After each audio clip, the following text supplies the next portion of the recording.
আচ্ছা, সরি, আমার একটা ফোন আসছিল।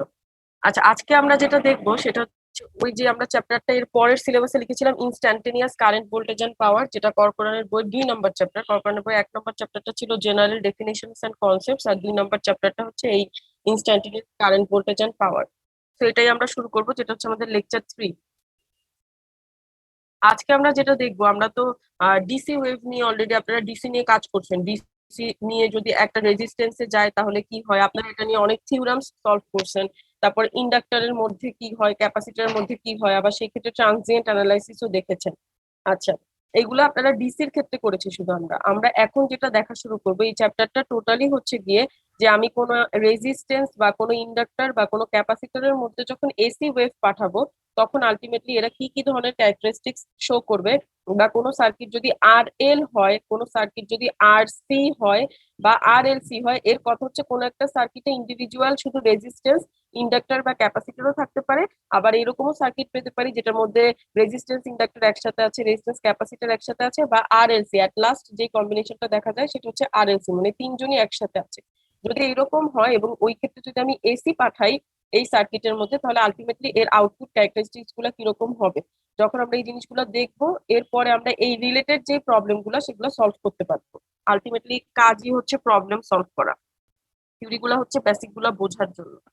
আচ্ছা, এখন প্রথম যে কোশ্চেনটা সেটা হচ্ছে আমি পিওরলি রেজিস্টিভ লোডের জন্য দেখবো। তার মানে শুধুমাত্র একটা রেজিস্টিভ লোডই থাকবে, এর সাথে আর অন্য কোনো লোড নাই, শুধুমাত্র আমরা পিওরলি রেজিস্টিভ লোডের জন্যই এটাকে কনসিডার করব। আর এখানে আমার কি কি বের করতে হবে, এখানে আমাকে বের করতে বলছে যে এক্সপ্রেশন অফ আই, অর্থাৎ আমি এই রেজিস্টিভ লোডের মধ্যে একটা এসি ওয়েভ পাঠাচ্ছি যেটার ভ্যালু হচ্ছে, মানে একটা ভোল্টেজ পাঠাচ্ছি যেটার ভ্যালু হচ্ছে V is equal to VM sine omega T. আমরা লাস্ট ক্লাসে এটাও দেখছি, যখন আমরা কোনো এসি কে রিপ্রেজেন্ট করি তখন আমরা এইভাবে রিপ্রেজেন্ট করি, B M sine omega T, আর কারেন্ট যদি হয় তাহলে আই এম সাইন ওমেগা টি, যেখানে বি এম বা আই এম হচ্ছে আমাদের ম্যাক্সিমাম অ্যাম্পলিটিউডটা, আর সাইন ওমেগা টি যেহেতু এটা আমি সাইন ওয়েভ নিব বা কস ওয়েভ নিব এটা আমার উপরে, আমরা ম্যাক্সিমাম সময় সাইন ওয়েভ নিয়েই কাজ করি। তো এখানে আমাকে যে জিনিসগুলো বের করতে হবে সেটা হচ্ছে এই ভোল্টেজটা পাঠানোর পরে আমার রেজিস্ট্যান্সের অ্যাক্রসে এর কারেন্টের ইকুয়েশনটা কি হবে, এটা প্রথম। সেকেন্ড হচ্ছে আমার এই যে ভোল্টেজ আর এই যে কারেন্টটা আমি পাবো এক্সপ্রেশন আই এ, সেটা আমাকে প্লট করতে হবে একসাথে, এটা দ্বিতীয়। তৃতীয় হচ্ছে আমার ওই যে ইম্পিডেন্স যেটা আমরা জেড করেছিলাম, যেহেতু রেজিস্ট্যান্সের জন্য এটাকে নিচে ছোট করে লিখতে হয় আর, অর্থাৎ রেজিস্ট্যান্সের জন্য তার ইম্পিডেন্স। সিমিলারলি যদি ইন্ডাক্টরের জন্য লিখি তাহলে জেড এল, শুধু যদি ক্যাপাসিটরের জন্য লিখি তাহলে জেড সি, যদি আর এল সার্কিটের জন্য লিখি তাহলে জেড আর এল, এইভাবে রিপ্রেজেন্ট করা হয় ইম্পিডেন্স গুলাকে। তাহলে ইম্পিডেন্স বের করতে বলা হয়েছে, লাস্টে বের করতে বলা হয়েছে 4 নম্বরে পাওয়ার। এই সার্কিটের ক্ষেত্রে আমরা পাওয়ারটা বের করবো আর পাওয়ারটা প্লট করতে বলা হয়েছে। তো এই কাজগুলাই এখন যেটা করবো আমরা ধাপে ধাপে করব, এবং রেজিস্টিভ সার্কিটটা যদি একবার বুঝি তাহলে এর পরবর্তীতে ইন্ডাকটিভ, তারপর ক্যাপাসিটিভ আর এল, এই সার্কিট গুলো বুঝতে আমাদের একটু ইজি হবে। তাহলে ফার্স্টে রেজিস্টিভ সার্কিটটা একটু দেখি। তাহলে প্রথমে রেজিস্টিভ সার্কিটে যেটা করতেছি, আমি একটা এসি ওয়েভ পাঠাচ্ছি ভিএম সাইন ওমেগা টি, এবং এর মধ্যে দিয়ে অবশ্যই কারেন্ট প্রডিউস হচ্ছে। তো এখন রেজিস্ট্যান্স কি পরিমাণ কারেন্ট যাচ্ছে সেটা যদি আমি বের করি, তো সিম্পলি রেজিস্ট্যান্সের ক্ষেত্রে আমরা জানি V is equal to I R, এটাই হচ্ছে তার রিলেশন ভোল্টেজ আর কারেন্টের। তো ভি ইজ ইকুয়াল টু যদি আই আর হয়, তাহলে ভি এর জায়গায় আমি যেহেতু আই বের করবো, so I is equal to V by R. এখন ভি এর ইকুয়েশনটা আমরা জানি, V is equal to V M sine omega T divided by R. তো এইখানে এই যে ভিএম এর ভ্যালুটা আমার থাকবে আর যে রেজিস্ট্যান্স এর ভ্যালুটা আমার থাকবে, এই দুইটাকে ডিভাইড করে আমি যে ভ্যালুটা পাবো ওটা একটা কনস্ট্যান্ট ভ্যালু। আর ওই কনস্ট্যান্ট ভ্যালুটাই হচ্ছে বেসিক্যালি আমার এই যে আই এম, অর্থাৎ ম্যাক্সিমাম যে অ্যাম্পলিটিউডটা এই ওয়েভের, সেটাই হচ্ছে কি আমার VM divided by R. Basically I is equal to V divided by R, এটা আমরা জানি। তো এই জায়গায় যেটা হবে সেটা হচ্ছে যে ম্যাক্সিমাম ভোল্টেজের অ্যাম্পলিটিউড কে যদি আমি এই রেজিস্ট্যান্সের ভ্যালু দিয়ে ডিভাইড করি, তাহলে যেই অ্যাম্পলিটিউডটা পাবো বা যেই কনস্ট্যান্ট ভ্যালুটা পাবো, সেটাই হচ্ছে কি আমার কারেন্টের ম্যাক্সিমাম পিক। ম্যাম আপনি না বললেন ওই জেড ইউজ করো না? এখানে কেন জেড ইউজ করবো, জেড এর এক্সপ্রেশনে তো আমি এখনো আসি নাই। আসছি কি, জেড এর ইকুয়েশন ম্যাম ছিল, পড়াশোনা করা হয় নাই। জেড এর ইকুয়েশন ছিল VM divided by I M, সাথে একটা অ্যাঙ্গেল থাকবে। এখানে কি কোনো অ্যাঙ্গেল আছে? আমি কি এখনো ভোল্টেজ আর কারেন্টের কোনো অ্যাঙ্গেল বের করছি? ভিএম ডিভাইডেড বাই না আই এম ম্যাম। তো করি নাই, করছি কি? না ম্যাম। তাহলে কিভাবে জেড আসবে? আসবে না। আমি এখন জাস্ট আই এর এক্সপ্রেশনটা বের করতেছি যে এটার ক্ষেত্রে আমার আইটা কি কিরকম হবে। তো আমি জানি যে আমি যেহেতু V is equal to VM sine omega T দিচ্ছি, তো আমার রেজিস্ট্যান্সের ক্ষেত্রে v is equal to IR, সেই ক্ষেত্রে v is equal to Vm sin omega T. এখন এখানে কনস্ট্যান্ট হচ্ছে দুইজন, Vm আর R, এই দুইটা কনস্ট্যান্টকে আপনি ডিভাইড করলে আপনি যেই ভ্যালুটা, আরেকটা কনস্ট্যান্ট যেই ভ্যালু পাবেন সেই অ্যামপ্লিটিউডটাই, সেই ভ্যালুটাই হচ্ছে বেসিক্যালি I এর ম্যাক্সিমাম যেই পিকটা Im sin ওমেগা টি। অর্থাৎ দেখা যাচ্ছে রেজিস্টিভ লোডের ক্ষেত্রে আমি যদি voltage v is equal to Vm sin omega T দেই, তাহলে কারেন্ট ইজ ইকুয়াল টু আসে Im sin ওমেগা টি। এদের সাথে কি কোনো প্লাস থিটা বা মাইনাস থিটা আছে? দেখেন তো কোনো অ্যাঙ্গেল আছে? না ম্যাম। কোনো অ্যাঙ্গেল নাই। তো যদি কোনো অ্যাঙ্গেল না থাকে, আমার প্রথম কোশ্চেনটা কিন্তু হয়ে গেছে যে আই এর এক্সপ্রেশন বের করা। আমি কিন্তু রেজিস্ট্যান্সের ক্ষেত্রে আই এর এক্সপ্রেশন বের করে ফেলছি। এখন পরেরটা হচ্ছে আমার ভোল্টেজ আর কারেন্টকে প্লট করতে বলা হয়েছে। তাহলে আমি এখন ভোল্টেজ আর কারেন্টকে প্লট করবো। আমি ভোল্টেজ কি দিলাম, v is equal to Vm sin omega T, এবং কারেন্ট হচ্ছে I is equal to Im sin omega T. একটা জিনিস খেয়াল করবেন, আমি যখন v ইজ ইকুয়াল টু লিখছি, আমি v গুলাকে কিন্তু স্মল লেটারে লিখছি। আমি আগের দিনও বলছি এইগুলা সব হচ্ছে এসির জন্য, কারণ এসি এগুলাকে বলা হয় ইনস্ট্যান্টেনিয়াস ভ্যালু। ইনস্ট্যান্টেনিয়াস ভ্যালু কথাটা হচ্ছে এটা টি টাইমটা প্রত্যেক মুহূর্তে পরিবর্তন হচ্ছে। তো এই প্রত্যেক মুহূর্তে কিন্তু এই ভোল্টেজের ভ্যালুটাও পরিবর্তন হচ্ছে, কারণ ভিএম ও পরিবর্তন হচ্ছে। মানে এখানে প্রত্যেকটা অ্যাঙ্গেলে তো আপনি এই ভি এর একটা ভ্যালু পাবেন। তো এগুলাকে ইনস্ট্যান্টেনিয়াস ভ্যালু বলে। সো এসি ওয়েভের ক্ষেত্রে এগুলোকে কিন্তু স্মল লেটারে প্রকাশ করা হয়। আপনারা সবাই একটু মিউট হলে ভালো হয়, ঠিক আছে? আমার ইন্ডিভিজুয়ালি মিউট করা সম্ভব না, নিজেরা মিউট হয় না। তো v is equal to Vm sin omega T আর I is equal to Im sin omega T. এখন এই দুইটা যদি আমি প্লট করি, তো প্লট করলে দুইজনই সাইন ওয়েভ, আর তাদের মধ্যে থিটার কোনো ডিফারেন্স নাই। তো আমি v একটা সাইন ওয়েভ আঁকবো, এই সাইডে আমার v এবং I, আমি দুইজনকে রিপ্রেজেন্ট করবো কার অ্যাক্রসে? Omega t. তো এই জায়গায় দেখতে পাচ্ছি যেহেতু এর সাথেও কোনো প্লাস থিটা নাই, বা এর সাথেও কোনো মাইনাস থিটা বা প্লাস থিটা কিছুই নাই, দুইজনই হচ্ছে সাইন ওয়েভ। সো অ্যাকচুয়ালি এই দুইটা ওয়েভ যেটা হবে, ভোল্টেজ ওয়েভ যেরকম হবে, কারেন্ট ওয়েভ সিমিলারলি ওটাই হবে, বাট এর অ্যাম্পলিটিউডে, মানে হাইয়েস্ট যে অ্যাম্পলিটিউড, ওটা ডিফারেন্স হতে পারে। অবশ্যই ডিফারেন্স হওয়ার কথা। এখানে Vm ডিভাইডেড বাই R, যদি R এর ভ্যালু 1 হয় তাহলে দুইজনের ম্যাগনিটিউড আপনি সেম ধরতে পারেন, বাট R এর ভ্যালু যদি একটু বেশি হয় তাহলে অবশ্যই Im যে অ্যাম্পলিটিউডটা, ওটা একটু উচ্চতায় কম হওয়ার কথা, ভার্টিক্যালি ওটার অ্যাম্পলিটিউডটা একটু ছোট হওয়ার কথা, until unless R is equal two আপনার 1 সামথিং হয়। যদি কোনো বড় ভ্যালু হয়, সাপোজ ধরেন 10 বা 20 ওহম বা 30 ওহম বা কিলো ওহম, এরকম যদি কোনো ভ্যালু হয় তাহলে অবশ্যই এটা একটু কম আসার কথা। সো এই কারণে দুজনের ডিফারেন্স করার জন্য আমরা একটু একজনকে হাইয়েস্ট অ্যাম্পলিটিউডে আর একজনকে লোয়েস্ট অ্যাম্পলিটিউডে আঁকি। আর এদের দুইজনের মধ্যে যেহেতু কোনো থিটা নাই, সো অ্যাকচুয়ালি এদেরকে বলা যাবে যে ভোল্টেজ আর কারেন্ট আসলে ইন ফেজে থাকে। ইন ফেজ আমরা লাস্ট ক্লাসে পড়ছিলাম। ইন ফেজ জিনিসটা কি, যাদের ম্যাক্সিমাম ভ্যালু বা যাদের জিরো ভ্যালু একদম এক্স্যাক্টলি একই টাইমে পৌঁছায়, তাদেরকে আমরা বলি যে দে আর ইন ফেজ, মানে একই দশায় আছে। তো এরাও একই দশায় আছে, কারণ এদের জিরো ভ্যালু একই টাইমে রিচ করে এবং ম্যাক্সিমাম অ্যাম্পলিটিউডও একই টাইমে রিচ করে। So that's Y resistive, purely resistive সার্কিটের ক্ষেত্রে বলা হয় যে ভোল্টেজ আর কারেন্ট ইন ফেজে থাকে। এটা কিন্তু একদম সর্বসময়ের জন্য সত্য। পিওরলি রেজিস্টিভ সার্কিট মানে শুধুমাত্র যখন রেজিস্ট্যান্স থাকবে, এর মধ্যে দিয়ে আপনি এসি ওয়েভ পাঠাবেন, তখন তার ভোল্টেজ আর কারেন্ট সবসময় ইন ফেজে থাকবে। এটাই রিলেশন তাদের দুইজনের মধ্যে। তাহলে আমার 2 নম্বর জিনিসটা গেল। এক ছিল হচ্ছে আমার আই এর এক্সপ্রেশন বের করা, 2 ছিল হচ্ছে আমার ভোল্টেজ আর কারেন্টের যে রিলেশন ওটা বের করে প্লট করা। তো আমি এই দুটা কাজ করছি। থার্ড যেটা, সেটা হচ্ছে কি ইম্পিডেন্স জেড। আচ্ছা, জেড জিনিসটা কি বলতাম আমরা, যে জেড এর একটা ম্যাগনিটিউড থাকে, একটা ভ্যালু থাকবে আর একটা অ্যাঙ্গেল থাকবে। জেড কে আমরা এইভাবে রিপ্রেজেন্ট করি, যেখানে যে ম্যাগনিটিউডটা সেটা ইজ ইকুয়াল টু হচ্ছে Vm ডিভাইডেড বাই Im, তাই না? জেড এর আগের দিন কি পড়ছেন, যে এর একটা ম্যাগনিটিউড থাকে আর একটা হচ্ছে অ্যাঙ্গেল থাকে, আর এই ম্যাগনিটিউড যেটা সেটা হচ্ছে Vm ডিভাইডেড বাই Im, আর এই অ্যাঙ্গেল যেটা থাকে সেটা হচ্ছে ভোল্টেজের অ্যাঙ্গেল, অর্থাৎ থিটা ভি মাইনাস হচ্ছে গিয়ে থিটা আই, মাইনাস হচ্ছে থিটা এটা, এবং এটা সবসময় theta V minus theta I, যেহেতু আমি Vm ডিভাইডেড বাই Im করি, অলওয়েজ এই অ্যাঙ্গেলটা theta V minus theta I হবে। এখন Vm আর Im ডিভাইড, এটা তো আমরা বুঝলাম যে Vm ডিভাইডেড বাই Im। তো Vm ডিভাইডেড বাই Im যদি হয়, আর এদের মধ্যেকার থিটা বি আর থিটা আই, থিটা বি আর থিটা আই ব্যাপারটা কি, থিটা বি আর থিটা আই ব্যাপারটা হচ্ছে, সাপোজ আপনার এইখানে যদি কোনো একটা অ্যাঙ্গেল আসতো থিটা, তাহলে এটা হয়ে যেত থিটা আই, কারণ এটা কারেন্টের অ্যাঙ্গেল। আর ভোল্টেজের যদি কোনো অ্যাঙ্গেল থাকতো থিটা, তাহলে ওটা হয়ে যেত হচ্ছে থিটা বি। বাট এখন যেহেতু আমার এখানে কোনো থিটা নাই, সো এর ভ্যালুও জিরো, আর রেজিস্টিভ এর ক্ষেত্রেও এখানে কোনো থিটা নাই, সো এর ভ্যালু হচ্ছে গিয়ে জিরো। সো আলটিমেটলি 0 - 0 এটা 0 ডিগ্রি হবে। আর ভিএম ডিভাইডেড বাই আইএম কে আমরা রিপ্রেজেন্ট করতে পারবো আর দিয়ে। কেন? এইখানেই আমরা VM divided by R is equal to লিখেছি আইএম, তো VM divided by IM is equal to simply হয়ে যাবে আর।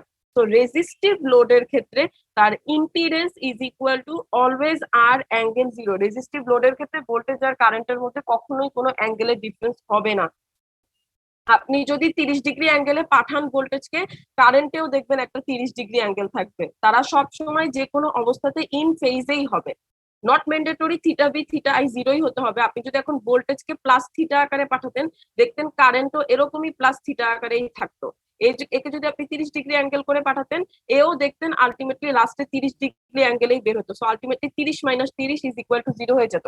অর্থাৎ রেজিস্টিভ লোডের ক্ষেত্রে ইম্পিডেন্সের ইকুয়েশন কি? ইম্পিডেন্সের ইকুয়েশন হচ্ছে জেড ইজ ইকুয়াল টু আর, অর্থাৎ যে রেজিস্ট্যান্স তার ভ্যালু আর অ্যাঙ্গেল আজীবন 0। যখন আপনি ম্যাথ করবেন, যখন রেজিস্টিভ লোড থাকবে, তখন আমরা এই ভ্যালুগুলো ডিরেক্ট বসাই দিব। যে রেজিস্টিভ লোডের ক্ষেত্রে Z is equal to R, suppose আমি আপনাকে যদি 10 দেই, তাহলে আপনি ডিরেক্ট লিখবেন 10 অ্যাঙ্গেল 0, এর অ্যাঙ্গেল আজীবন 0ই হবে। ঠিক আছে? তো হোপসো এটা বোঝা গেল। তো এটা যদি ইম্পিডেন্স হয়, আমাদের 3 নাম্বার কোশ্চেনটা শেষ, যে find the expression for impedance. তাহলে আমরা এই 3টা কাজই করছি। ভোল্টেজ আর কারেন্টে প্লট করে দেখছি তারা ইন ফেজ অর্থাৎ একই দশায় থাকে, কারেন্টের ইকুয়েশনটাও বের করেছি, আর লাস্টে যেটা করলাম সেটা হচ্ছে ইম্পিডেন্স বের করলাম। অর্থাৎ জেড এর ইকুয়েশনটা রেজিস্টিভ লোডের ক্ষেত্রে কেমন হওয়ার কথা ওটা বের করে দেখলাম, যে impedance Z is equal to আসে হচ্ছে আর, অ্যাঙ্গেল আসে হচ্ছে সবসময় 0। এটা সবসময় চোখ বন্ধ করে এটা 0ই হবে। শুধুমাত্র রেজিস্টিভ লোড থাকলে এটা আর এর ভ্যালু আর অ্যাঙ্গেল করলে 0ই হবে। ঠিক আছে? আচ্ছা, এইবার আমাদেরকে বের করতে বলা হয়েছে পাওয়ার। পাওয়ার যে পি, এটা আপনারা জানেন, P is equal to VI. Voltage আর কারেন্টের যেই প্রোডাক্ট থাকে ওটাকেই আমরা বলি হচ্ছে গিয়ে পাওয়ার। এটা ডিসি সার্কিটেও পাওয়ার বের করে আসছেন, P is equal to VI. এখন কথা হচ্ছে, আমার এই রেজিস্টিভ লোডের ক্ষেত্রে পাওয়ারের ইকুয়েশনটা প্রথমে বের করতে বলেছে, এরপরে বলা হয়েছে যে পাওয়ারটাকে প্লট করো। আচ্ছা, এখন এই ক্ষেত্রে কিছু জিনিস একটু জানতে হবে। সেটা হচ্ছে, আমরা এখানে পিক গুলাকে দেখেন, আমি একটু এইভাবে রো এর মতো লিখছি। অ্যাকচুয়ালি রো এর মতন, এটাকে স্মল লেটারে বোঝানোর জন্য আমি একটু ডিফারেন্ট ওয়েতে লিখছি। আলটিমেটলি পিকে তো আমরা এইভাবে লিখি। তো এখানে যেহেতু আমি এসি সার্কিটের জন্য করব, এটা ইনস্ট্যান্টেনিয়াস পাওয়ার, যেটার অর্থ হচ্ছে স্মল পি দিয়ে রিপ্রেজেন্ট করতে হয়। তো এই জন্য আমি পাশে লিখে দিচ্ছি হচ্ছে lower case, upper case, lower case. সবসময় এসির যত কিছুকে আমরা রিপ্রেজেন্ট করি সব আমরা স্মল লেটারে রিপ্রেজেন্ট করি। তো এখানেও আমার যে পাওয়ারটা হবে সেটা তো ইনস্ট্যান্টেনিয়াস পাওয়ার হবে, মানে টাইমে, প্রত্যেক মুহূর্তে টাইমের সাপেক্ষে পাওয়ারের চেঞ্জটাকে আলটিমেটলি আমি দেখাতে চাচ্ছি। তো এই পাওয়ারটাও কিন্তু আমার স্মল লেটারে দিতে হবে। আচ্ছা, পাওয়ারের দুইটা জিনিস হতে পারে, একটা হচ্ছে জেনারেটেড পাওয়ার আর একটা হচ্ছে অ্যাবজর্ব পাওয়ার। আমি লাস্ট ক্লাসেও আপনাদেরকে pick value R peak to pick value পড়ানোর সময় একটা জিনিস দেখাচ্ছিলাম, একটা হচ্ছে ই আর একটা হচ্ছে বি। আই নিয়ে কোনো সমস্যা নেই, আই তো কারেন্টই, বাট এইখানে ই আর ভি দুইজনে কিন্তু ভোল্টেজ, বাট একটা পার্থক্য আছে। ই আমরা সোর্সের ক্ষেত্রে, এসি সোর্সের কোনো কিছু রিপ্রেজেন্ট করার জন্য ম্যাক্সিমাম বইয়ে এটা ই ইউজ করে। আর যখন আমরা কোনো ড্রপ বুঝাতে চাই, মানে রেজিস্টিভের সাপেক্ষে কোন একটা ড্রপ হচ্ছে, বা ইন্ডাক্টরের সাপেক্ষে কোন একটা ড্রপ হচ্ছে, বা ক্যাপাসিটরের সাপেক্ষে কোন একটা ড্রপ হচ্ছে, ড্রপ কথাটার অর্থ হচ্ছে তারা ওই জিনিসটাকে সাপোজ ধরেন অ্যাবজর্ব করতেছে পাওয়ারের ক্ষেত্রে। তো যখন আমরা জেনারেটেড পাওয়ার বুঝাই, অর্থাৎ সোর্স কি পরিমাণে পাওয়ার জেনারেট করতে পারতেছে সেটা যখন বুঝাই, তখন আমরা ইআই রিপ্রেজেন্ট করি। আর এই লোড গুলা, সেটা রেজিস্টিভ হোক বা ইন্ডাকটিভ হোক বা ক্যাপাসিটর হোক, এই লোড গুলো কি পরিমাণে পাওয়ারটাকে অ্যাবজর্ব করতে পারতেছে সেই পাওয়ারটাকে বোঝানোর জন্য আমরা ভিআই রিপ্রেজেন্ট করি। একটা হচ্ছে ইআই অর্থাৎ জেনারেটেড পাওয়ার যেটা সোর্স দেয়, আর একটা হচ্ছে ভিআই সেটা হচ্ছে অ্যাবজর্ব পাওয়ার। ঠিক আছে? আচ্ছা, এখন এই গেল জেনারেটেড পাওয়ার আর অ্যাবজর্ব পাওয়ার। আর আরেকটা কথা যেটা বলতে হবে সেটা হচ্ছে পাওয়ারের, যেহেতু এসি ওয়েভ আমাদের পজিটিভ নেগেটিভ থাকতেই পারে, কিন্তু এখানে একটা ব্যাপার আছে। এই টোটাল পাওয়ারটা যদি পজিটিভ হয়, এই টোটাল পাওয়ারটা যদি পজিটিভ হয়, তাহলে ওই পাওয়ারটাকে বলা হয় যে সোর্স আমার সার্কিটের মধ্যে যে রেজিস্ট্যান্স আছে সে কি পরিমাণে এনার্জি সোর্স থেকে অ্যাবজর্ব করে নিচ্ছে, সেটা সেই পাওয়ারটা ইন্ডিকেট করবে।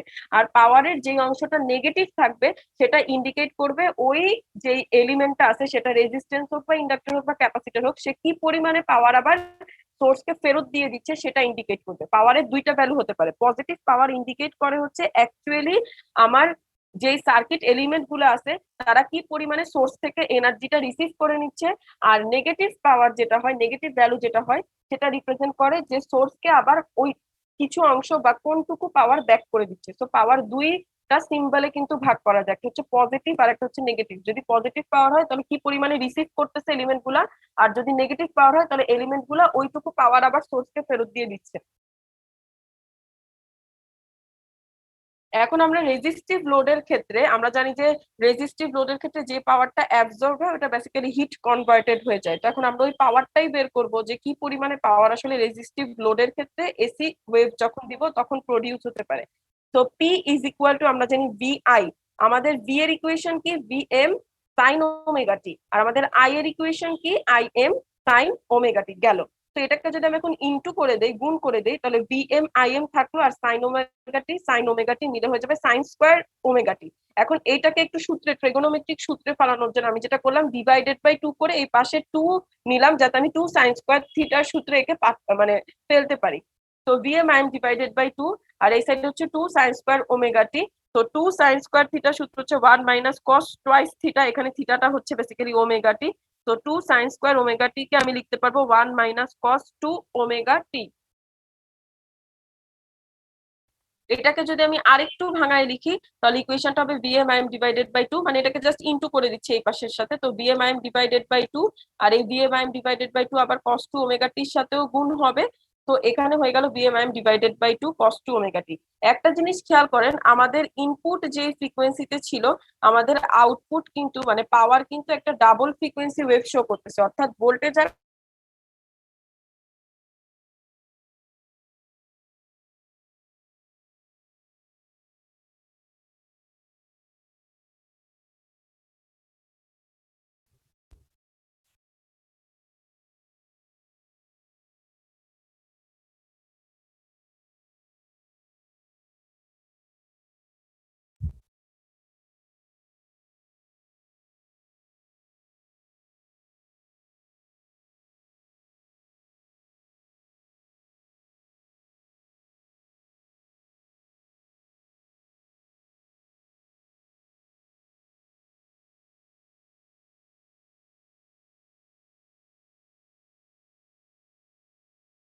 Recording stopped.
আপনাদের মধ্যে রোল 8ই হোস্ট হয়ে আছেন, কারণ আমার কারেন্ট আপ ডাউন করলো তো মাত্র। আপনি একটু আমাকে হোস্ট করেন, role 8ই Yes, ma'am.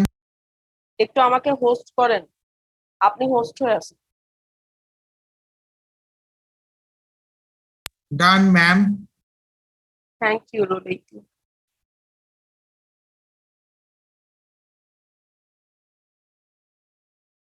Recording in progress.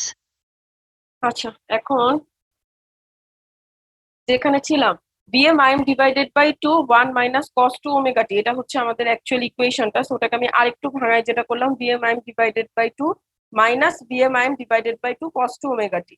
এখন এখানে প্রথমত যে বিষয়টা চোখে পড়তেছে সেটা হচ্ছে আমাদের যে ফ্রিকোয়েন্সি ছিল ইনপুটে, মানে কারেন্ট আর ভোল্টেজের যে ফ্রিকোয়েন্সি ছিল সাইন ওমেগা টি, শুধু এই ওমেগাটা মানে হচ্ছে 2 পাই এফ, অর্থাৎ এর মধ্যে যে ফ্রিকোয়েন্সিটা ছিল এখন ওইটা 2 ওমেগা টি হয়ে গেছে, অর্থাৎ ফ্রিকোয়েন্সিটা এই পাওয়ারের ক্ষেত্রে ফ্রিকোয়েন্সিটা ডাবল হয়ে গেছে। এটা একটা ডাবল ফ্রিকোয়েন্সি ওয়েভ পাওয়া যাচ্ছে। সো ডাবল ফ্রিকোয়েন্সি ওয়েভ কি জন্য এটা পরে দেখতেছি, আগে ইকুয়েশনটা আর প্লটিংটা একটু দেখি, তারপর ওটা ব্যাখ্যা করছি। তো এই ইকুয়েশনটাকে আমার এখন প্লট করতে হবে, কারণ আমার 4 নাম্বার যে কোশ্চেনটা ছিল একটু দেখি। 4 নাম্বারে ছিল ফাইন্ড এক্সপ্রেশন ফর পাওয়ার। পাওয়ারের এক্সপ্রেশন অলরেডি বের করে ফেলছি, এটাই আপনাদের পাওয়ারের এক্সপ্রেশন। এই পাওয়ারের এক্সপ্রেশনটাকে কেউ যদি এই পর্যন্ত লিখেন VM IM divided by 2 1 minus cos two omega T, এটাও হবে। কেউ যদি শুধু এইটা লিখেন VM IM sine square omega T, এটাও হবে। এখন কথা হচ্ছে এই যে লাস্টে এতগুলা কাজ করলাম, এই VM IM sine square omega টির পরে যে এত অংশটাকে ভাঙাইলাম, এই ভাঙানোটার কাজটা করছি এই কারণেই যাতে আমার পাওয়ার প্লটিংটা আমার জন্য ইজি হয়, যাতে পাওয়ার প্লটিংটা আমার জন্য ইজি হয়, দ্যাটস ওয়াই। এখন এই জায়গায় খেয়াল করেন আপনি কি কি পাইলেন। এইখানে একটা কস টু ওমেগা টি অর্থাৎ কজ ওয়েভ আছে। ফ্রিকোয়েন্সি তো বলছি যে এখন বুঝবেন না, ফ্রিকোয়েন্সিটা আমি পরে বুঝাচ্ছি। ভোল্টেজ আর কারেন্ট যেখানে একসাথে ড্র করব পাওয়ারের সাথে, তখন গিয়ে এটা ডাবল ফ্রিকোয়েন্সি বুঝতে পারবেন। এখন জাস্ট পাওয়ার প্লটিংটা আঁকি, তারপরে আমি ডাবল ফ্রিকোয়েন্সিটা বুঝাই দিব। কজ ওয়েভ পাওয়া যাচ্ছে একটা, যার অ্যামপ্লিটিউড হচ্ছে বিএম আইএম ডিভাইডেড বাই 2, আর এখানে একটা কনস্ট্যান্ট ভ্যালু পাওয়া যাচ্ছে বিএম আইএম ডিভাইডেড বাই 2। এই জিনিসটাই আমাকে প্লট করতে হবে। তাহলে কিভাবে প্লট করব? এই প্লটিংটা সবাই একটু ঠিক মতো বুঝতে হবে, হ্যাঁ। যদি ঠিক মতো না বুঝেন তাহলে পরীক্ষায় আসলে এটা আঁকাটা অনেক ডিফিকাল্ট হবে। মুখস্থ করে তো এগুলো আঁকা যাবে না, বুঝাই যাচ্ছে। তো ফার্স্টে আমি একটা কাজ করে নিব, সেটা হচ্ছে আমি আপনাদেরকে এখানে একটু দেখাই। পাওয়ার প্লট করতেছি, আমি একটা রেঞ্জ ধরে নিচ্ছি যেটা হচ্ছে আমার বিএমআইএম। আচ্ছা, আর আমার আরেকটা যে ম্যাগনিটিউড থাকবে সেটা হচ্ছে বিএমআইএম ডিভাইডেড বাই 2। তার মানে এটা নেওয়ার অর্থ হচ্ছে এটাকে আমি অর্ধেক করে নিব। তাহলে এটা হবে আমার অ্যাকচুয়ালি বিএমআইএম ডিভাইডেড বাই 2। আচ্ছা, তাহলে আমি একটা বিএমআইএম লেখা পাইলাম, আর মানে একটা কনস্ট্যান্ট বিএমআইএম নিলাম, আর এরপরে আমি নিলাম হচ্ছে কি এটাকে অর্ধেক করে বিএমআইএম ডিভাইডেড বাই 2। এখন আমার বিএমআইএম ডিভাইডেড বাই 2 এই যে কনস্ট্যান্ট টার্মটা সেটা হচ্ছে এইটা, এই যে বিএমআইএম ডিভাইডেড বাই 2 এটা।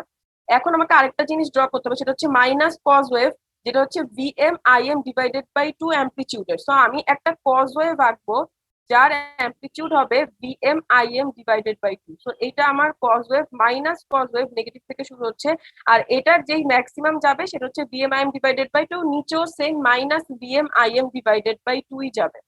তো আমার উপরে গেল বিএমআইএম ডিভাইডেড বাই 2 পর্যন্ত, নিচে আসলো বিএমআইএম ডিভাইডেড বাই 2 পর্যন্ত। এটা হচ্ছে আমি প্রথমত আঁকার সুবিধার জন্য এইটুকু অংশ এঁকে নিলাম। এখন কথা হচ্ছে অ্যাকচুয়ালি আমার রেজাল্টেন্ট যে ওয়েভটা হবে সেটা কি হবে। এটা তো আমি ভেঙে ভেঙে এই দুটাকে জাস্টটাকে রিপ্রেজেন্ট করলাম আমার রেজাল্টেন্টটা আঁকার জন্য।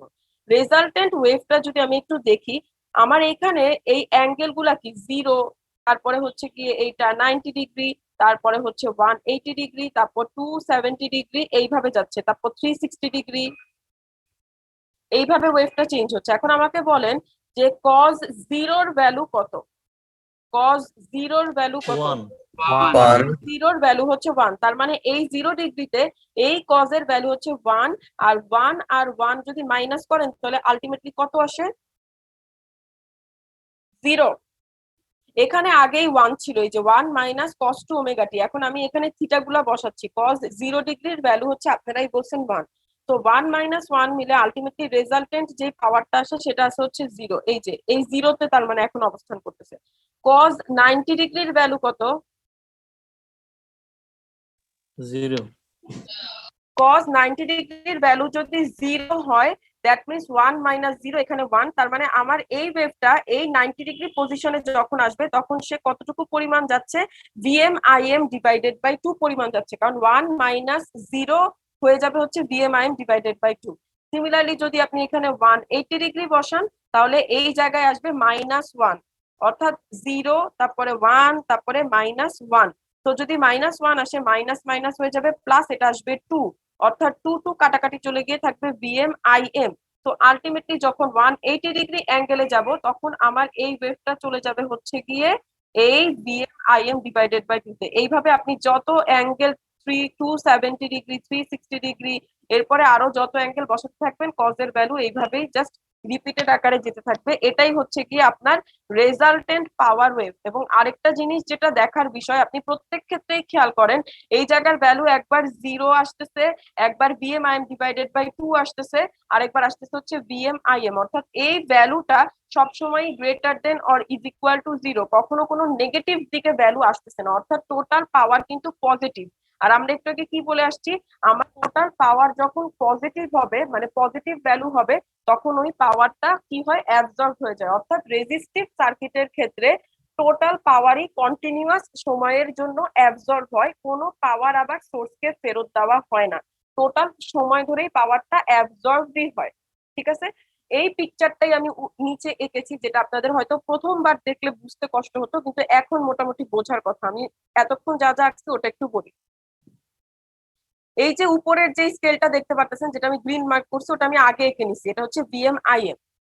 এরপরে আমি VMIM কে অর্ধেক করে যেটা আঁকছিলাম সেটা হচ্ছে VMIM ডিভাইডেড বাই 2। এখানে আমি অলরেডি ইন্ডিকেটও করে দিছি, এটা হচ্ছে এই অংশটা VMIM ডিভাইডেড বাই 2। এরপরে আমার যেটা আঁকার কথা, একটা কজ ওয়েভ আঁকার কথা। আমি বলছি যে এই ওয়েভটা এখন ডাবল ফ্রিকোয়েন্সি ওয়েভ না সিঙ্গেল ফ্রিকোয়েন্সি ওয়েভ আপনাদের জন্য বোঝা কষ্টকর, বাট বুঝাই দিব। এটা পরে একটা পিকচার আছে যেটা দিয়ে আমি আপনাদের বুঝাই দিব। তো কজ টু ওমেগা টি এটা একটা ডাবল ফ্রিকোয়েন্সি ওয়েভ, আর জিনিসটা কি একটা মাইনাস কজ ওয়েভ, যেটার অ্যাম্পলিটিউড হচ্ছে VMIM divided by 2। So that's why আমি এই নেগেটিভ থেকে কজ ওয়েভ ড্র করছি। এই যে আমার কজ ওয়েভটা, এই যে কজ ওয়েভ, এই কজ ওয়েভটা ড্র করছি, যেটা মাইনাস থেকে শুরু হয়েছে প্রথম, আর এটার ম্যাক্সিমাম অ্যাম্পলিটিউড কিন্তু যাবে হচ্ছে VMIM ডিভাইডেড বাই 2 পর্যন্ত। ছবি আঁকার সময় এই জিনিসগুলো খেয়াল করতে হবে। আপনি যদি ভুলে কজ ওয়েভ একে VMIM ডিভাইডেড বাই VMIM পর্যন্ত থেকে পাঠাই দেন তাহলে হবে না, কারণ এর অ্যাম্পলিটিউড তো দেখাই যাচ্ছে VMIM ডিভাইডেড বাই 2।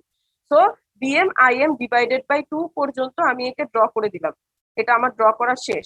এখন যেটা করতে হবে, আমার টোটাল পাওয়ারের কার্ভ লাগবে। এতক্ষণ আমি এদের ভগ্নাংশ গুলাকে ড্র করছি, এখন টোটাল পাওয়ার কার্ভ যদি আমি ড্র করি, তাহলে টোটাল পাওয়ার কার্ভে যদি যাই, এই জিনিসটাতে আমার কি হবে, প্রত্যেকটা জায়গায় যদি আমি 0 ডিগ্রি, তারপরে 90 ডিগ্রি, তারপরে 180 ডিগ্রি, এই 0 ডিগ্রি 90 ডিগ্রি গুলা কিভাবে মেজার করতেছি, এটা তো দেখে বোঝা যাচ্ছে এই জায়গায় আমার 0 ডিগ্রি, তার মানে এই অর্ধেক পজিশনটা যেটা হবে সেটা আমার 90 ডিগ্রি হবে। তারপরে এই ওয়েভের গিয়ে অর্ধেক আমার 180 ডিগ্রি হবে, তারপরে এই ওয়েভের এই অর্ধেকে গিয়ে আমার 270 ডিগ্রি হবে, আর এইখানে এসে 360 ডিগ্রি হবে। কারণ এখানে একটা কমপ্লিট সাইকেল কোনটা বলেন তো, এই অর্ধেক থেকে শুরু করে এই লাল দাগ পর্যন্ত, আমি কিন্তু আবার লাল দাগও কেটে দিচ্ছি, এটা হচ্ছে বেসিক্যালি একটা কমপ্লিট ওয়েভ। সো 0, 90, 180, 270, 360, কারণ একটা টোটাল ওয়েভের লেন্থ তো হচ্ছে 360 ডিগ্রি। তো এইখানে আমরা যদি কজের ভ্যালুকে প্রথমে 0 বসাই, আপনারাই বলছেন কজ 0 ডিগ্রির ভ্যালু হচ্ছে 1, তো এখানে 1 মাইনাস 1 হয়ে যায় হচ্ছে 0। তো আলটিমেটলি ওই পয়েন্টটা যাবে হচ্ছে গিয়ে 0-তে। আচ্ছা, এরপরে যদি আমি এখানে কজ 90 ডিগ্রি বসাই, তো কজ 90 ডিগ্রি, cos 90 ডিগ্রির ভ্যালু আপনারাই বলছেন 0, সো 1 মাইনাস 0 হয়ে যায় হচ্ছে VMIM ডিভাইডেড বাই 2। এই কারণে দেখেন যখন 90 ডিগ্রি পজিশন তখন এই ওয়েভের ভ্যালু কত, যখন 90 ডিগ্রি, এটা একটু 19-20 হবে, এটা আপনাদেরও 19-20 হবে, একদম এক্সাক্ট পরীক্ষার দিন মানে স্কেল পেন্সিল মানে স্কেল দিয়ে আঁকার টাইম পাবেন না, প্রচুর বড় পরীক্ষা। সেকশন এ সেকশন বি দুইটাই অ্যান্সার করতে হবে, প্রত্যেকটা সেকশনের জন্য মাত্র 1.5 ঘন্টা করে সময় পাবেন, 3 সেট 6 সেট কোশ্চেন অ্যান্সার করতে হবে। তো অনেক বড় পরীক্ষা। যেটা করবেন যে হাতে যতটা একটু প্রেসাইজলি ড্র করা যায়, এটাই, কোনো স্কেল দিয়ে এত ঢং করে আঁকার দরকার নেই। এখানে আমি আপনাদের বোঝানোর জন্য একটু এই দাগ কেটে কেটে এইভাবে আঁকছি, আপনারা এত সুন্দর করে আঁকার দরকার নেই, আমি বুঝতে পারলেই হইলো যে আপনি জিনিসটা জানেন। তো 90 ডিগ্রির সময় এটার ভ্যালু হচ্ছে VMIM ডিভাইডেড বাই 2, আর 180 ডিগ্রি যখন, তখন এটার ভ্যালু হচ্ছে VMIM। তো 0 ডিগ্রি, 90 ডিগ্রি, 180 ডিগ্রি, এরপরে 270 ডিগ্রি বসাই, দেখেন এটার ভ্যালু আবার আসবে VMIM ডিভাইডেড বাই 2, 0। তারপরে আবার 360 ডিগ্রি বসায়, দেখেন এটার ভ্যালু আসবে, এরকম ভ্যালু গুলা বসায় দেখতে পারেন কজের। অ্যাকচুয়ালি তো ভ্যালু গুলা রিপিটই করে, 0, 1, -1, 0, 1, -1 এইভাবে রিপিটই করতে থাকবে আসলে। তো যেটা হইলো আলটিমেটলি এটাই আমাদের পাওয়ার গ্রাফ, এবং দেখা গেল এই যে টোটাল পাওয়ার গ্রাফটা যদি খেয়াল করেন আপনারা, তাহলে পুরো পাওয়ার গ্রাফটা কিন্তু 0-র উপরে। এই যে পজিটিভ, এই যে দাগটা, এই দাগটা কিন্তু উপরে পজিটিভকে ইন্ডিকেট করে, নিচে নেগেটিভকে ইন্ডিকেট করে। তো দেখা যাচ্ছে যে টোটাল পাওয়ার গ্রাফ যেটা অ্যাকচুয়াল পাওয়ার, সেটা কিন্তু টোটালি উপরে, অর্থাৎ পুরো সময় ধরে এই পাওয়ারটা হচ্ছে অ্যাবজর্ব পাওয়ার, কোনো পাওয়ার নেই বা কোনো এনার্জি নেই যেটা আবার সোর্সে ব্যাক করতেছে। অর্থাৎ রেজিস্টিভ সার্কিটের ক্ষেত্রে শুধুমাত্র এই জিনিসটা ঘটে। বাট আমাদের কাজ হচ্ছে এভারেজ পাওয়ারটা বের করা। এভারেজ পাওয়ার বা ওটাকে আমরা বলি হচ্ছে কি রিয়েল পাওয়ার, মানে যেটা অ্যাকচুয়ালি কনজিউম হচ্ছে। এই পুরা পাওয়ারটা কিন্তু একদম সর্বসময় ধরে, তার মানে বোঝা যাচ্ছে রেজিস্ট্যান্সটা পাওয়ার পাচ্ছে পুরা সময় জুড়ে। আমার রেজিস্ট্যান্স প্রত্যেকটা মুহূর্তে, তো টি, প্রত্যেকটা টি মুহূর্তে আমার ইনস্ট্যান্টেনিয়াস রিয়েল পাওয়ার হচ্ছে এটা, অর্থাৎ প্রত্যেক মুহূর্তে সে পাওয়ার পাচ্ছে, বাট অ্যাকচুয়ালি সে কতটুকু পাওয়ার কনজিউম করতেছে সেই জিনিসটাকে বলা হয় এভারেজ পাওয়ার অর রিয়েল পাওয়ার।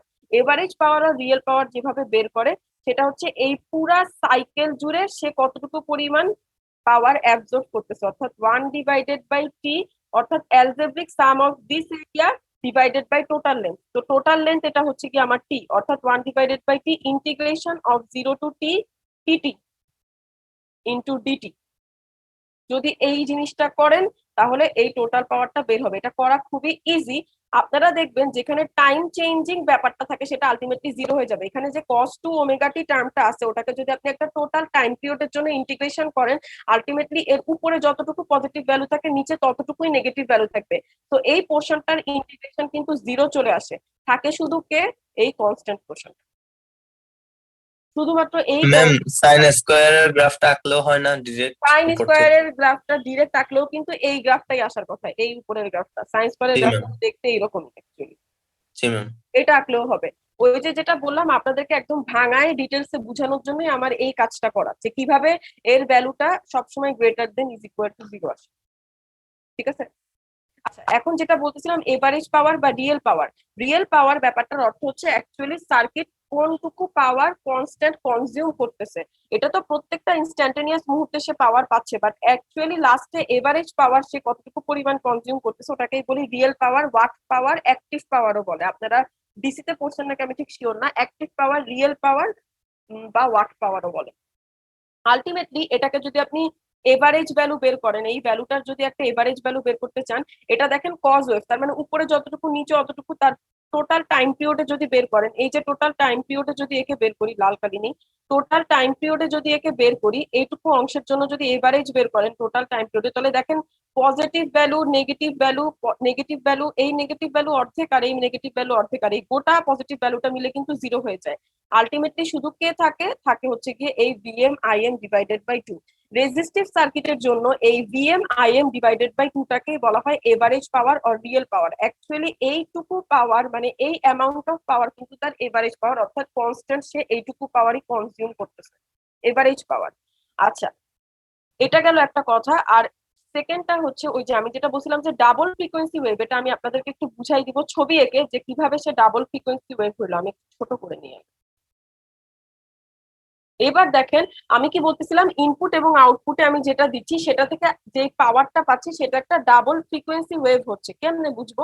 সেটা হচ্ছে আমি এই এক্স এক্সিস এ নিচ্ছি হচ্ছে টাইম, আর এই ওয়াই এক্সিস এ এখন দেখেন আমি ভোল্টেজ, কারেন্ট এবং পাওয়ার তিনজনকেই প্লট করছি।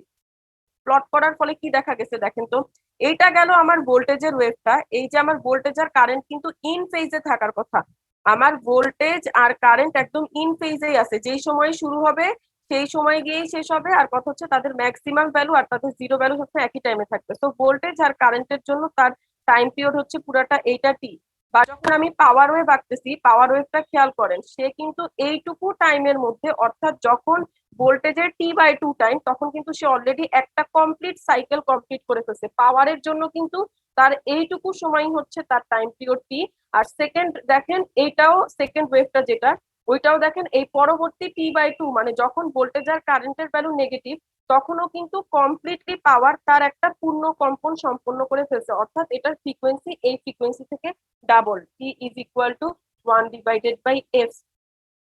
তো এটার যে টাইম পিরিয়ডে একটা ওয়েভ শেষ হইতো, ওই টাইম পিরিয়ডে এর দুইটা পূর্ণ কম্পাঙ্ক শেষ হয়ে যাচ্ছে, মানে পূর্ণ তরঙ্গ কমপ্লিট হয়ে যাচ্ছে। সো বেসিক্যালি পাওয়ারটা কিন্তু দেখাই যাচ্ছে ছবি থেকেও যে এটা একটা ডাবল ফ্রিকোয়েন্সি ওয়েভ। এবং আমরা কি বলছিলাম, উপরের দিকের পোর্শনে যে অংশটুকু থাকে ওটা হচ্ছে গিয়ে এলিমেন্টটা সোর্স থেকে কি পরিমাণে পাওয়ার নিয়ে নিচ্ছে, আর নিচে নেগেটিভ যে অংশটা থাকে সেটা হচ্ছে গিয়ে আবার সোর্সে কি পরিমাণ পাওয়ার রিটার্ন দেয়। রেজিস্টিভ লোডের ক্ষেত্রে কোনো পাওয়ার রিটার্ন যায় না, পুরা পাওয়ারটাই হচ্ছে কি ইনস্ট্যান্টিনিয়াস সময় ধরে রেজিস্ট্যান্সের মধ্যে দিয়েই পাস হইতে থাকে। এবং এই ক্ষেত্রে এভারেজ বা অ্যাকচুয়াল পাওয়ার বা যে পাওয়ারটা কনজিউম করে এটাকে বলা হয় রিয়েল ওয়ার্ক, কতটুকু কাজ সম্পন্ন হইলো। তো যতটুকু পাওয়ার অ্যাকচুয়ালি এভারেজ পাওয়ার তার, সেটা বা রিয়েল পাওয়ার যেটা অ্যাকচুয়ালি তার কাজে লাগছে, সেটা হচ্ছে ভিএম আইএম ডিভাইডেড বাই 2। এই পাওয়ার প্লটিং, পাওয়ারের গ্রাফ, তারপরে এই বর্ণনা গুলা যে রিয়েল পাওয়ার বা এভারেজ পাওয়ার তার কত, cos two omega T double frequency wave, এই ব্যাখ্যাগুলো কিন্তু পরীক্ষায় আসে। এখানে যে লাল মার্ক দিয়ে করে দিচ্ছে এটা আমি আপনাদেরকে এভারেজ পাওয়ারটা এখানে বের করে দেখাই দিচ্ছি যে কেমন আসার কথা। এটাকে আপনি যদি ভিএমআইএম সাইন স্কোয়ার ওমেগা টি ইকুয়েশনটা দিয়েও বের করেন এভারেজ পাওয়ার, তাও দেখবেন ভিএমআইএম ডিভাইডেড বাই 2ই আসে। এটা হচ্ছে শুধুমাত্র পিওরলি রেজিস্টিভ লোডের ক্ষেত্রে তার ক্যারেক্টারিস্টিক। প্রথমে ভোল্টেজ কারেন্ট বের করছি, তারপরে ভোল্টেজ কারেন্ট প্লট করছি, তারপরে আমি ইম্পিডেন্স বের করছি, তারপরে আমি পাওয়ারের ইকুয়েশন বের করছি, এরপর আমি লাস্টে পাওয়ার প্লট বের করছি এবং রিয়েল পাওয়ার বের করে দেখাইছি বা এভারেজ পাওয়ার বের করে দেখাইছি। এটাকে ওয়াট পাওয়ারও বলা হয়, এটার ইউনিট হচ্ছে ওয়াট। ঠিক আছে, এটা গেল শুধুমাত্র আমার রেজিস্টিভ লোডের জন্য। এবার আমরা যেটা দেখবো ইন্ডাকটিভ লোডের জন্য দেখব। ইন্ডাকটিভ লোডের জন্য সেম কোশ্চেন গুলাই বলা হয়েছে, এই জিনিসগুলাই আমাদেরকে দেখতে হবে, শুধু একটা কথা এক্সট্রা বলা হয়েছে, সেটা হচ্ছে লাস্টে যে find the expression for stored energy. যেহেতু ইন্ডাক্টর বা ক্যাপাসিটর এনার্জি স্টোরেজ ডিভাইস, তারা এনার্জি স্টোর করতে পারে, একজন ম্যাগনেটিক ফিল্ড আকারে, একজন ইলেকট্রিক ফিল্ড আকারে, সেই স্টোরড এনার্জির পরিমাণ বের করতে বলা হয়েছে। আচ্ছা, এইখানে যে কথাগুলো লেখা আছে ওগুলো আপনাদের পরীক্ষায় লেখার দরকার নেই, এখানে জাস্ট আমি একটা ইন্ডাক্টরের কি কি ক্যারেক্টারিস্টিক্স, যে ইন্ডাক্টরের মধ্যে দিয়ে যে ভোল্টেজ সেটা অ্যাকচুয়ালি তার কারেন্টের পরিবর্তনের উপরে ডিপেন্ডেন্ট, অর্থাৎ DI divided by DT, rate of change of current. V is proportional to actually rate of change of current, যেটাকে আমরা এইভাবে লিখি, বি ইজ ইকুয়াল টু এই প্রপোর্শনালিটি কনস্ট্যান্টটাকে আমরা inductance into DI divided by DT এইভাবে লিখি। এই কথাটাই আমি এই ভিতরে বলছি যে ইন্ডাক্টরের ক্ষেত্রে তার ভোল্টেজ আর কারেন্টের মধ্যে অ্যাকচুয়ালি রিলেশনটা কি দাঁড়ায়। আপনি কারেন্টের চেঞ্জ যত বেশি করতে পারবেন, অর্থাৎ ফ্রিকোয়েন্সির চেঞ্জ যত বেশি করতে পারবেন, তত বেশি আপনি এখানে ভোল্টেজ প্রডিউস করতে পারবেন in the case of N inductor. বলেন ম্যাম, ইকুয়েশনটা এরকম হবে না, -L/di/dt? এখানে লেন্সের ল আনার দরকার নেই, এটা একদম জাস্ট আমি ভোল্টেজ আর কারেন্টের মধ্যে রিলেশন করব, তো এই কারণে জাস্ট একদম ম্যাগনিটিউড টাইপ, মানে V is equal to L DI by DT, আবার ক্যাপাসিটরের ক্ষেত্রে I is equal to C DV by DT নিব।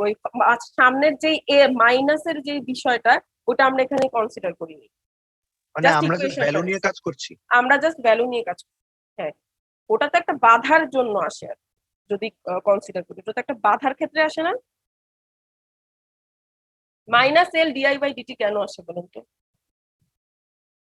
যে বললেন যে ইকুয়েশনের সামনে মাইনাস আছে, অপোজ করছে তাই। হ্যাঁ, এটা অপোজিশনটা বোঝানোর জন্য ব্যবহার করা হয়, এটাই তার ক্যারেক্টারিস্টিক্স, এবং এটাই আমি আমার কাছে দেখাবো যে কেমনে অপোজিশনটা বুঝি কিভাবে। জিনিসটা কি, যে আমি ভোল্টেজ যখন দেই, কারেন্টের যেই চেঞ্জ হয় সেই কারেন্টের চেঞ্জটাকে সে বাধা দেয়, এই কারণেই কিন্তু সামনে একটা -L লিখেন না, আমি ওটাই দেখাবো যে সে বাধা দেওয়ার কারণে এই কারেন্ট আর ভোল্টেজের ইকুয়েশনে কি চেঞ্জটা আসে। ঠিক আছে, দেখেন বুঝতে পারবেন। আচ্ছা, তার মানে আমি যদি এখন আগের মতোই একটা এসি ওয়েভ পাঠাই, বি পাঠাবো, আমার এটা রিলেশনটা কি, V is equal to L into DI divided by DT. আমার এখন এখান থেকে কারেন্টটা বের করতে হবে, কারণ আমি ভোল্টেজটা পাঠাচ্ছি, V is equal to VM sine omega T পাঠাচ্ছি। তো আই ইজ ইকুয়াল টু, এখান থেকে যদি আমি করি DI is equal to V divided by L into DT, আমি উভয় পক্ষে ইন্টিগ্রেশন যদি করি তাহলে 1 ইন্টু ডিএক্স হয়ে যায় এক্স, সো এটা হবে আই। আর এই জায়গায় ইন্টিগ্রেশনটা আমি এখনো শেষ করি নাই, 1/L যেহেতু একটা কনস্ট্যান্ট ভ্যালু, ওখানে ইন্ডাকটেন্সের ভ্যালু অবশ্যই কোনো একটা কনস্ট্যান্ট ভ্যালু থাকবে, ওটা 5 হেনরি হইতে পারে, মিলি হেনরি হইতে পারে, 10 হেনরি হইতে পারে বা মিলি হেনরি হইতে পারে, অবশ্যই ইন্ডাকটেন্সের ভ্যালু তো চেঞ্জ হবে না, সে একটা কনস্ট্যান্ট, তো তাকে বাইরে বের করে এনে ইন্টিগ্রেশনটা কাকে করতেছি, যে ভোল্টেজটাকে পাঠাচ্ছি ভিএম সাইন ওমেগা টি, তাকে ইন্টিগ্রেশন করতেছি। তো ভিএম সাইন ওমেগা টি টাকে যদি আমরা ইন্টিগ্রেশন করি তাহলে সেটা দাঁড়ায় হচ্ছে, সাইনকে ইন্টিগ্রেশন করলে মাইনাস কস থিটা, আর যেহেতু এই থিটা ডি থিটা দিয়ে যদি করতাম তাহলে মাইনাস কস থিটা, বাট এখানে টাইম দিয়ে করতেছি, সো ওমেগাটা হচ্ছে একটা কনস্ট্যান্ট, সো ইন্টিগ্রেশনের ক্ষেত্রে ওটাকে নিচে লিখতে হয়, আর যদি এখন ডিফারেন্সিয়েশন আকারে থাকতো ওটাকে আপনারা পাশে লিখতেন। ইন্টিগ্রেশন ডিফারেন্সিয়েশন আপনারা অনেক ভালো করে পারার কথা, সামনে বুয়েটের পরীক্ষাও নাকি আপনারা দিতে যাচ্ছেন, তো অবশ্যই পারতে হবে। তো সাইনকে করলে মাইনাস কস, আর যেহেতু এখানে টি এর সাপেক্ষে করতেছি, সো ওমেগাটা আমাকে নিচে লিখতে হবে, যেহেতু আমি ইন্টিগ্রেশনে গেছি, যেহেতু ডিফারেন্সিয়েশনে যদি যাই তাহলে সামনে ওমেগাটা লিখতে হবে, এগুলো আপনারা জানেন। আচ্ছা, আর ভিএমটা যেহেতু কনস্ট্যান্ট, তো ভিএমটাকে আমি বাইরে বের করে আনছি, so VM divided by L minus cos omega T divided by omega, এটাকে একটু গুছাই লিখছি, আর প্লাস সি আপনারা জানেন সমীকরণ ধ্রুবক যেটা বসাই আমরা আর কি, so cos omega T divided by omega, এটাকে আমি একটু গুছাই লিখছি, VM divided by omega L, ওমেগাটাকে এই পাশে নিয়ে আসছি, ওমেগা এল সামনে মাইনাস চিহ্নটাই আছে, cos ওমেগা টি। এখন আমি যেই কাজ করতেছি, আমি বলছি যে আমরা সব সময় যখন এই দুইজনকে ফেজে দেখাতে চাবো তখন আমাদের যে কোনো একটা জিনিসে কনভার্ট করে আনতে হবে, ইদার আপনি দুইজনকেই কজে কনভার্ট করেন আর দুইজনকেই সাইনে কনভার্ট করেন। যদি আমরা এই কাজটা না করি তাহলে আলটিমেটলি দুইজনের ফেজ ডিফারেন্সটা খুব ভালোভাবে বোঝা যায় না, মানে তারা কি ইন ফেজে আছে বা তারা আউট অফ ফেজে থাকলে কতটুকু আউট অফ ফেজে আছে। আমি যদি দুইজনকেই সাইনে বা দুইজনকেই সাইনে কনভার্ট করে না নেই তাহলে অ্যাকচুয়ালি এই জিনিসটা বোঝা অনেক ডিফিকাল্ট। তো দ্যাটস ওয়াই আমি কি করতেছি, দুইজনকেই সাইনে কনভার্ট করে নিব। আমরা ম্যাক্সিমাম ক্ষেত্রে সাইনেই কনভার্ট করে নিই, সাইনেই ম্যাক্সিমাম ক্ষেত্রে কনভার্ট করে নিই এসি ওয়েভের ক্ষেত্রে। তো কসকে যদি আপনি মাইনাস কস থিটা যদি থাকে তাহলে ওটাকে যদি আমরা সাইনে কনভার্ট করতে চাই তাহলে আমরা লিখি সাইন থিটা মাইনাস 90 ডিগ্রি।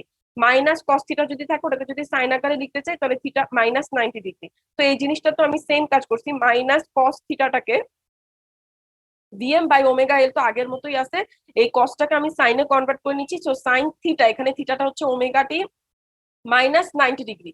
তো এই যে ভ্যালুটা VM divided by omega L, আপনাদের যদি একটু আগে মনে থাকে আমি রেজিস্ট্যান্সের ক্ষেত্রে ভিএম ডিভাইডেড বাই আর এই কনস্ট্যান্ট ভ্যালুটাকে লিখছিলাম হচ্ছে আইএম, মানে আই এর ম্যাগনিটিউড। সিমিলারলি এইখানে যেটা হবে ইন্ডাকটিভ লোডের ক্ষেত্রে VM divided by omega L, VM divided by omega L এটা কিন্তু অবশ্যই একটা কনস্ট্যান্ট ভ্যালু, কারণ ওমেগার ভ্যালু হচ্ছে 2πf, ওমেগার ভ্যালু হচ্ছে 2πf, এল এর ভ্যালু কনস্ট্যান্ট, বিএম এর ভ্যালু কনস্ট্যান্ট। এই কনস্ট্যান্ট ভ্যালুটায় যেই ভ্যালুটা পাওয়া যাবে সেটাই কিন্তু হচ্ছে এই ক্ষেত্রে কারেন্টের যেই ম্যাক্সিমাম অ্যাম্পলিটিউডটা মানে পিক ভ্যালু যেটা আইএম সেটা। আর আইটা কি আমার সাইন ওমেগা টি মাইনাস 90 ডিগ্রি। এটাই গেল আমার ভি আর আই এর ইকুয়েশন। আমার প্রথম কোশ্চেনটা কি ছিল, প্রথম কোশ্চেনটা সবসময় ছিল যে আমি যেহেতু একটা ভোল্টেজ অ্যাপ্লাই করতেছি ভিএম সাইন ওমেগা টি, তাহলে ইন্ডাক্টরের ক্ষেত্রে তার কারেন্টের ইকুয়েশনটা বের করো। তো এইটাই হচ্ছে ইন্ডাক্টরের ক্ষেত্রে তার কারেন্টের ইকুয়েশন। তো সেকেন্ড আমাদের যে কোশ্চেনটা সেটা হচ্ছে আমার ভোল্টেজ আর কারেন্টকে প্লট করতে হবে। তো আমি যদি এখন প্লট করি, আমার ভি কি ছিল ভিএম সাইন ওমেগা টি আগের মতোই, কিন্তু আমার আই কি চলে আসছে I M sine omega T minus 90 degree. এবার খেয়াল করেন এর সাথে কিন্তু কোনো থিটা নাই, বাট এর সাথে কিন্তু একটা থিটা আছে, তাও আবার ল্যাগিং। আমরা কি জানি প্লাস থাকলে আমরা বুঝি লিড করতেছে, আর মাইনাস থাকলে আমরা বুঝি ল্যাগ করতেছে, মানে মাইনাস 90 ডিগ্রি সে পরে শুরু হয়েছে। তো আমি এই দুইজনকে যদি প্লট করি তাহলে কি আসে, আমি এই জায়গায় আপনাদের জন্য একটু প্লট করে দেখে, ওখানে আমি ডিরেক্ট করে দেই তো আপনাদের বুঝতে একটু কষ্ট হয়। তো এখন যদি আমি ভোল্টেজ আর কারেন্টকে প্লট করি, ভোল্টেজ একটা সিম্পল সাইন ওয়েভ যেটা কোনো থিটা নাই, তো এটা 0 থেকে শুরু হয়ে একটা সাইন ওয়েভের মতো নর্মালি আমি ড্র করলাম। এবার আমার কারেন্টকে যেটা ড্র করতে হবে সেটাকে মাইনাস 90 ডিগ্রি ল্যাগে ড্র করতে হবে। এটা 0 ডিগ্রি, এই জায়গাটা হচ্ছে 90 ডিগ্রি, এই জায়গাটা হচ্ছে 180 ডিগ্রি। তাহলে আমার কারেন্টকে কি করতে হবে, ভোল্টেজের থেকে 90 ডিগ্রি পরে ড্র করতে হবে। সো কারেন্ট আমার এই 90 ডিগ্রি থেকে শুরু হয়ে এইভাবে যাবে। একটা জিনিস মনে রাখেন, এখানে যখন 90 ডিগ্রি থেকে শুরু করবেন এই জায়গাটাও কিন্তু আপনাকে চুজ করে নিতে হবে, এটা কিন্তু গিয়ে এইখানকার মাঝ বরাবর গিয়ে এটার পরে শুরু হবে। যে পরে শুরু হয়েছে সে অবশ্যই পরে শেষ হবে। এই যেহেতু 90 ডিগ্রি পরে শুরু হয়েছে, একে কিন্তু আপনার 90 ডিগ্রি এই মাঝখান দেখেন, একে কিন্তু আমি এখানে 90 ডিগ্রি পরেই শেষ করছি, অর্থাৎ যে পরে শুরু হবে তা সে কিন্তু পরেই শেষ হবে। কারণ আলটিমেটলি এই দুইটা ওয়েভের টাইম পিরিয়ডটি কিন্তু সেম হবে, কারণ আমরা ফেজ ডিফারেন্সের ক্ষেত্রে পড়ছিলাম দুইটা ওয়েভের ফ্রিকোয়েন্সি বা টাইম পিরিয়ড যদি সেম না হয় তাহলে কখনোই তাদের মধ্যে ফেজ ডিফারেন্স দেখানো যাবে না। এই দুইজন এই ভোল্টেজ আর এই কারেন্টের ফ্রিকোয়েন্সি বা টাইম পিরিয়ড কিন্তু অবশ্যই সেম হবে।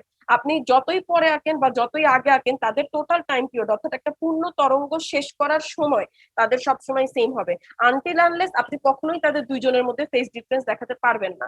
অর্থাৎ এখান থেকে আমরা একটা জিনিস কনক্লুশনে যেতে পারি যে একটা পিওরলি ইন্ডাকটিভ লোডের ক্ষেত্রে তার কারেন্ট তার ভোল্টেজকে আজীবন 90 ডিগ্রি ল্যাগ করবে, তার কারেন্ট তার ভোল্টেজকে আজীবন 90 ডিগ্রি ল্যাগ করবে।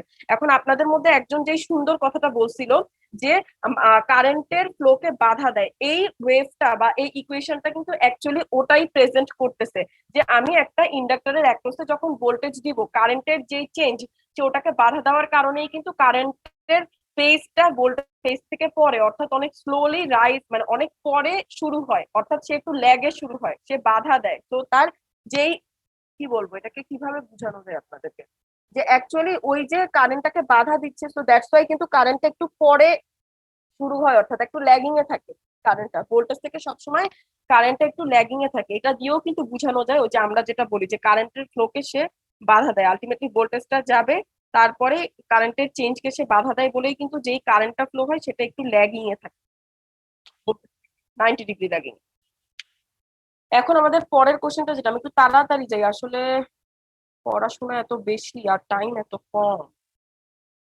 আচ্ছা এবার ইম্পিডেন্সে যদি একটু যাই, তাহলে ইম্পিডেন্স আমরা কি জানি, এখানে একটু ডিরেক্ট লিখে ফেলছে, impedance is equal to mod of Z angle theta যেখানে এই জেড হচ্ছে বিএম ডিভাইডেড বাই আইএম, আর এখানে থিটার অ্যাঙ্গেল হচ্ছে theta V minus theta I, তাহলে ওটাই কিন্তু লিখছে থিটা বি, ভোল্টেজের কিন্তু কোনো অ্যাঙ্গেল নেই, সো দ্যাটস ওয়াই 0।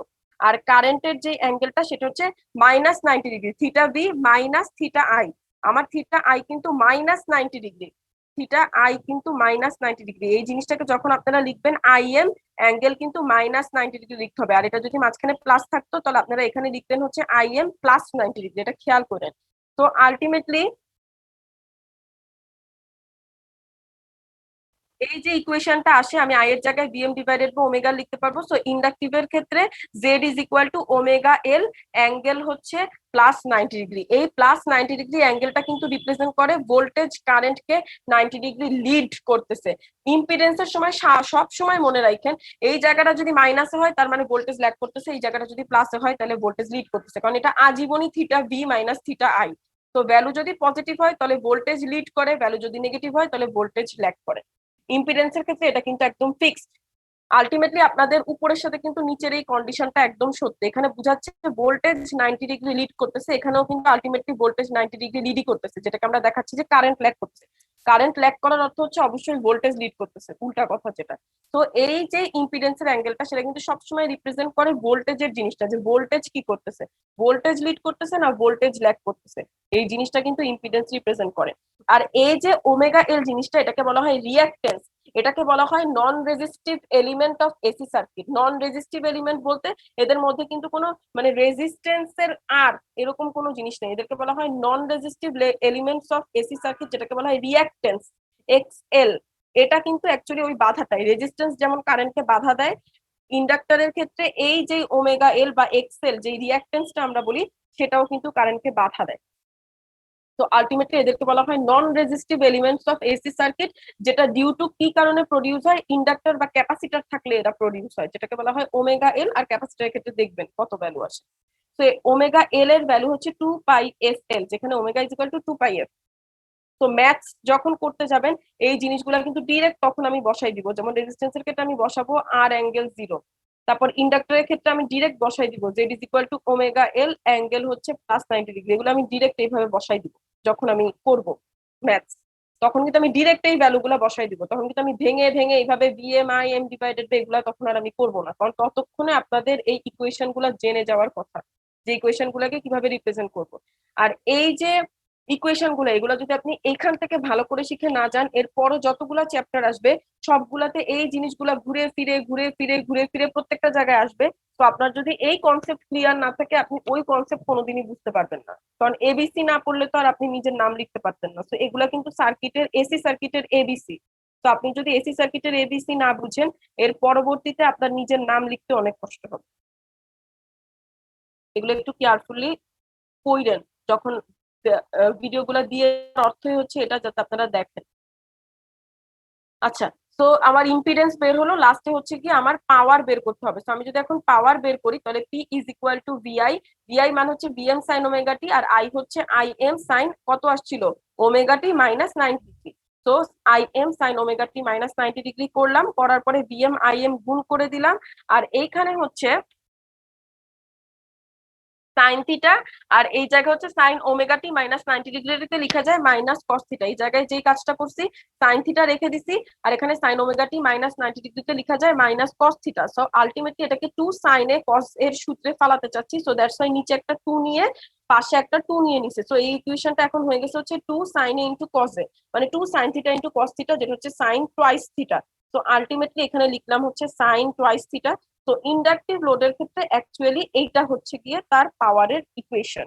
ইন্ডাকটিভ লোডের ক্ষেত্রে minus VM IM divided by 2 into sine 2 omega T, এইটা হচ্ছে গিয়ে তার পাওয়ারের ইকুয়েশন। এখানে সামনে একটা 0 লেখার অর্থ হচ্ছে ওই যে রেজিস্টিভ লোডের ক্ষেত্রে যদি আপনারা খেয়াল করেন এখানে একটা কনস্ট্যান্ট টার্ম ছিল, ওই কনস্ট্যান্ট টার্মটা এখানে নাই। তো এই কারণে আমি এখানে 0 minus VM IM divided by 2 sine 2 omega T লিখছি। পরীক্ষার সময় আপনাদের এই 0 মাইনাস কথাটা লেখার কোনো দরকার নেই, আপনারা জাস্ট এই পর্যন্ত লিখবেন minus VM IM divided by 2 sine 2 omega T. ঠিক আছে, আজকে এই পর্যন্ত থাকুক, 5 মিনিট বাকি, আমি আপনাদের রোলটা কল করবো। ঠিক আছে।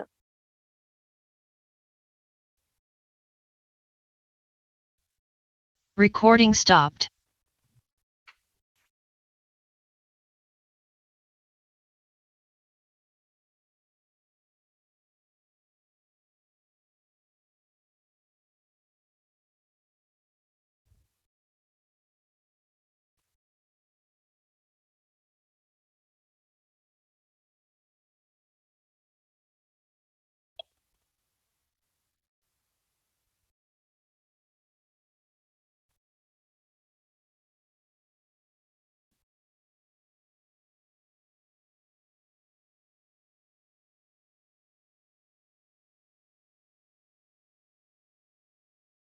Respond to your roll call, please. Roll 5, 2018 5, Present, ma'am. 12, Present, ma'am. roll 86, 2019 86, Present, ma'am. roll 2020 29, Present, ma'am.